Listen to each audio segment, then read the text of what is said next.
ci jamono yi nemmeeku nañu sàccum xale bari lool ci dëkk bi nekk nag lu jaaxal lool askan bi tax na ñëpp ragal ci lu ni mel suñu ñaari yaay yi ñu ngi ñuy wax seen jàkkare.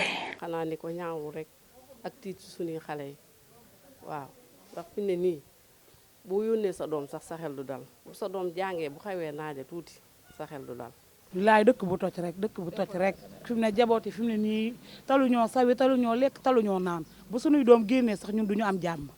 nelaw bëccëg sax defatuñ ko ndax xale yi ñaawteef yi ñaaw na mbir yi ñaaw na fi mu ne daal ñun dañoo jaaxle si xale yi jaaxle nañ trop fi mu ne doo sañe sax dénkaane sa doom fenn doo ko def sonn nañ nag sonn nañ sa doom sax bu jàngi jee yaa koy gatandu yaay yóbbu yaay indi sonn nañ te mënoo tamit yor ay xale te duñu jàngi loolu mënta nekk booy nàmpal yaa ngi boot te boo bootee loxoom du génn sa loxo doom du génn danga koy takk ndax bu génne ñu këtt ko.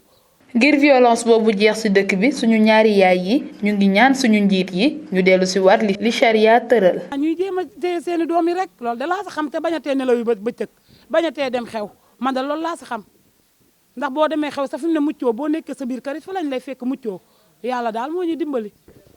xanaa ñu jàppale ñu rek borom waaw xanaa ñu jàppale ñu rek man daal li ma xalaat ma ci sama xalaat bopp laay waxee nag bu doon ne ku def ñaawteef la nga def ñu def la ko.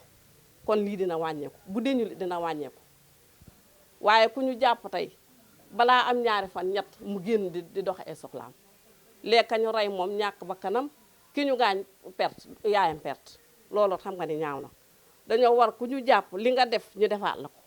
xale nekk buur bu xamul coono tax ba waruñu ko teg yenn ñaawteef yi waajur yi nañu gën a xool kaaraange xale yi donte mbiru ñëpp la. La recrudescence d'enlèvements et la disparition mystérieuse d'enfants suscitent un tollé dans le pays et installent la peur dans les foyers. Ces deux mères au foyer nous font part de leur inquiétude. xanaa ni ko ñaawul rek ak tiit ci suñuy xale yi waaw.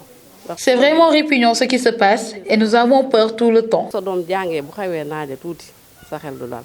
laay dëkk bu toj rek fi mu ne jabooti fi mu ne nii taluñoo sawi taluñoo lekk taluñoo naan bu suñuy doom génnee sax ñun duñu am jàmm nelaw bëccëg sax defatuñ ko ndax xale yi ñaawteef yi ñaaw na mbir yi ñaaw na. Nous sommes vraiment inquiets, on a même peur de faire la sieste. On n'a pas l'esprit tranquille. Nous sommes vraiment fatigués. Nous sommes obligés d'accompagner nos enfants pour aller à l'école et même d'aller les chercher à l'heure de la descente.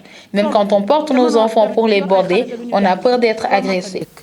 booy nàmpal yaa ngi boot te boo bootee loxoom du génn sa loxo doom du génn danga koy takk ndax bu génne ñu këtt ko.